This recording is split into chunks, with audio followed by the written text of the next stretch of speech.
Bom dia, nono ano. Sou o professor Milton e estou aqui mais uma vez para mais uma aula de português. Pessoal, na aula passada a gente corrigiu um exercício, né? A gente corrigiu ele. Então, agora vamos dar prosseguimento ao assunto do nosso livro, que a gente tem no livro, na página 151. Abram aí o livro de vocês na página 151. A gente vai estudar o quê? A gente vai estudar agora colocação pronominal. E o que seria colocação pronominal? Quando a gente tem na nossa língua pronome, né? Pronome a gente já estudou isso, já viu que pronome é aquilo que a gente usa para substituir o quê? Substituir o nome. Por isso que é pronome. A gente utiliza, se eu vou falar, eu fui na padaria, eu estou substituindo o quê? Meu nome, né? Milton foi até a padaria. Se eu digo eu, o eu está substituindo aí. Se eu vou dizer você fez isso, ou eu digo Raul fez isso, tá? Quando eu digo você, eu estou substituindo Raul, entendeu? É assim que funcionam os pronomes. Ai, Muriçoca. E aqui a gente tem o que? A gente tem a colocação deles, como é que eles podem ser colocados na nossa língua, em frases, os tipos que eles podem aparecer. Ó, eles podem ser colocados, podemos colocar os pronomes de pessoas oblíquos, tá, pessoal? Em específico esses daqui, os oblíquos átonos. E o que é uma palavra átona? O que é um átono? É porque ele não tem tonicidade, o tom dele é mudo. Veja as palavras assim, ó, me, mi, te, si, o, a, lhe, nós, vós, os, as e lhes. Todos eles são palavras átonas, são pronomes oblíquos átonos. E eles podem aparecer em quê? Em três posições em relação ao verbo. Então, a gente tem que analisar esses pronomes, os pronomes oblíquos, átomos, em relação ao verbo, tá bem? Vamos ver quais são os verbos ali. O primeiro exemplo que a gente tem é essa frase aqui, ó. Foi minha prima que me chamou para conhecer o Rio de Janeiro. Foi minha prima que me chamou para conhecer o Rio de Janeiro. O pronome que a gente tem aqui, o pronome oblíquo átono, é o me. Prima, quem me chamou. Chamou é o verbo, tá certo? O verbo é chamou. Então, a gente tem o pronome oblíquo antes do verbo. Se ele é antes, é chamado de próclise. Próclise. Tá certo? Próclise, ele é antes do verbo. O pronome átono, ele vem antes do verbo. Se, num caso diferente aqui que a gente tem, fosse hospedei-me em Copacabana, como temos no segundo exemplo aqui do nosso livro. Hospedei-me em Copacabana. Onde é que está o verbo aqui? Hospedei, tá certo? Hospedei é verbo. O me é o pronome aqui, o pronome oblíquo átono, tá? Se a gente tem aqui hospedei, verbo, pronome átomo, oblíquo, me, depois a gente tem o que? A gente tem a ênclise. É chamado de ênclise quando a gente tem o verbo, logo em seguida a gente tem o pronome, tá? Logo em seguida a gente tem o pronome átono, tá? Agora, esse último tipo que a gente tem aqui, nosso ex-presidente Michel Temer gostava muito de utilizar. Então, os exemplos que vocês forem ver vai parecer um discurso do Michel Temer. E ainda mais, se você quer imitar o Michel Temer, você tem pretensão de ser um político que nem ele ou só imitar para fazer uma graça, é só você saber que o que ele usava muito no palavreado dele, no vocabulário, que ele se achava muito superior aos outros, por isso que ele utilizava esse tipo de vocabulário, porque ele queria o quê? Que passar uma impressão de que as outras pessoas sabem menos. De que forma ele fazia isso? Tentando falar do jeito mais difícil possível para que o quê? Para que só determinado público a sua voz fosse alcançada só até determinado público, uma elite, a sua voz fosse alcançada, né? Chegasse até ela.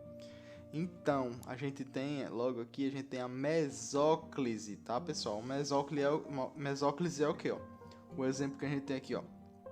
Admirar-te-ei no espetáculo. Admirar-te-ei no espetáculo. Eita, os gatos estão todos botando. Admirar-te-ei no espetáculo. Tá vendo? Não parece uma frase que Michel Temer diria? Parece, né? Então, quando o pronome é intercalado ao verbo, que deve estar no futuro, quando ele é intercalado ao verbo e ainda está no futuro do presente ou no futuro do pretérito do indicativo, tá? Indicativo é o quê? Indicativo é certeza, quando a gente diz que algo é certeza, tá? Futuro do presente é o futuro de agora, tá? Futuro de agora é isso. E o futuro do pretérito no indicativo é o futuro do que aconteceu. Pretérito aconteceu, futuro vai acontecer, tá? Indicativo é certeza. Quando a gente vai estudando verbo, é isso que a gente tem que se tocar, pessoal. A gente viu que é indicativo, ele indica o quê? Certeza. Subjuntivo, dúvida. Indicativo, certeza. Subjuntivo, dúvida, tá? Muito fácil, né, pessoal? Então, a mesóclise, ela vem intercalada, ela é quase dentro do verbo, ela faz parte do verbo. Admirar-te, tá vendo que o pronome aqui é o ti, ei, no espetáculo, tá? Vamos seguir para a próxima página. Vamos ver esse textinho aqui que a gente tem. O uso dos pronomes oblíquos átonos, mi, ti, si, o, os, a, as, lhe, lhes e nós e vós em relação ao verbo é bastante livre no Brasil. Depende muito do ritmo, da harmonia e da ênfase e principalmente da eufonia. Eufonia. Eu. A gente vai ver aqui o seguinte. Eu quer dizer o quê? O indivíduo. Eu.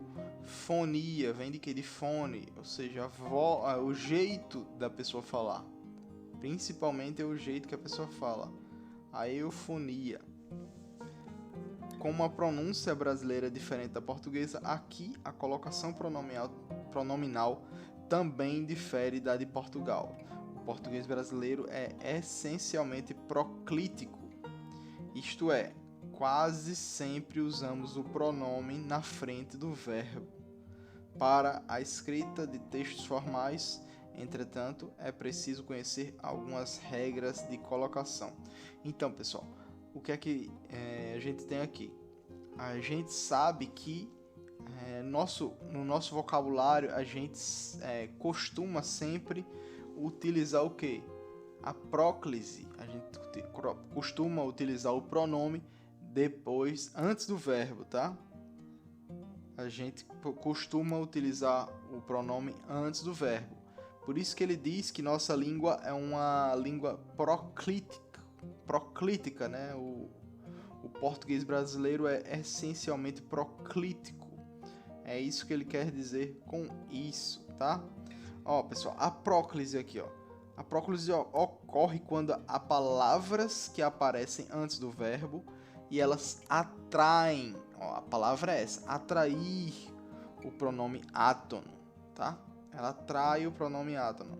As palavras mais atrativas são palavras de sentido negativo, não, nunca, ninguém, jamais, nada, nenhum, entre outros. Como a gente vê aqui, ó, não, aí já pede o que? Ele já atrai, não o que? Te, vi, o verbo vi, o pronome te. Ninguém o escutou, o aqui é o pronome, tá? O verbo escutou e a palavra ninguém aqui, né? Pronomes relativos. Aqui também é falando de próclise, tá, pessoal? Aqui ele vai dar o seguinte. nesse trecho aqui, ele vai dar vários exemplos de palavras que podem ser, de classes de palavras que podem atrair o átono, que podem fazer parte da próclise, tá? A gente vê aqui bastante exemplo. A gente vê aqui que pronomes indefinidos, como tudo, cada, todo, tudo me chamava a atenção. Tudo, aí chamou o quê? O me, o pronome me, chamava a atenção, chamava o verbo, né? Advérbios, advérbios, já só, talvez, sempre, aqui, bem, tá? Esses são os advérbios, tá? Que atraem o pronome para poder ter o verbo. Advérbio, como vocês sabem, ele é junto do verbo, né? Aqui ele teria um pronome entre o advérbio e o verbo, nesse caso, né? Colocações subordinativas, se, porque, como, quando, embora. Conjunções subordinativas, desculpa, eu falei colocações porque me confundi com o assunto que a gente está dando. Então, conjunções subordinativas é quando a palavra é o quê? Quando a gente tem um período, subordinado em que uma oração é subordinada à outra. Vamos ver os exemplos aqui, ó. Quando te encontrei, meu coração disparou. Quando te encontrei, meu coração disparou. O quando aqui, o quando tá atraindo o que? O ti, tá certo? E ele está o que? Está é uma conjunção subordinativa, ou seja, vai fazer ela tá exercendo a função aqui com que a oração dela seja subordinada à outra, seja dependente da outra oração. Qual é a outra oração? Meu coração disparou, tá? Meu coração disparou. Quando te encontrei, meu coração disparou. É isso. Se me der vontade, vou à praia. Mesmo exemplo que o anterior, só temos o me no lugar do ti, tá? Em alguns casos, a próclise deve ocorrer em textos formais, mesmo sem a presença de palavras atrativas.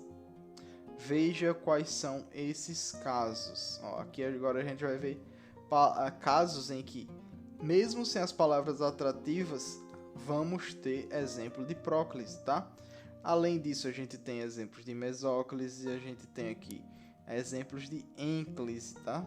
O que a gente mais tem é próclise. Próclise a gente tem 10 exemplos aqui de como elas são utilizadas, tá? Todas elas.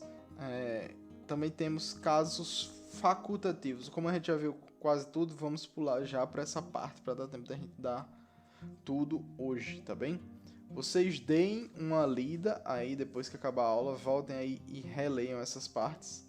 Agora a gente vai ver os casos facultativos. O que seria casos facultativos? São exceções à regra, tá certo? Casos facultativos seriam isso. Poderá ocorrer próclise ou ênclise se a palavra que antecede o verbo for um pronome pessoal do caso reto,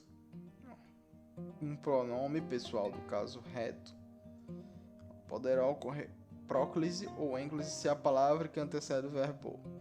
Pronome pessoal do caso reto, que é o quê? É o a. Tá certo? É o a. Que ela a comprou numa feira. Ela comprou-a numa feira. Pronome demonstrativo, que é o que? Que é o me, chamou-me, aquele me chamou a atenção, aquele chamou-me a atenção. E por último a gente tem o que? Infinitivo precedido da preposição para, mesmo quando houver a palavra que atraia o pronome. Não falei nada para não decepcioná-lo. Não falei nada para não o decepcionar. Estão entendendo, pessoal? Esses daqui são os casos facultativos, as exceções à regra, tá bem? Onde não se encaixa aquilo. Pessoal, façam o exercício.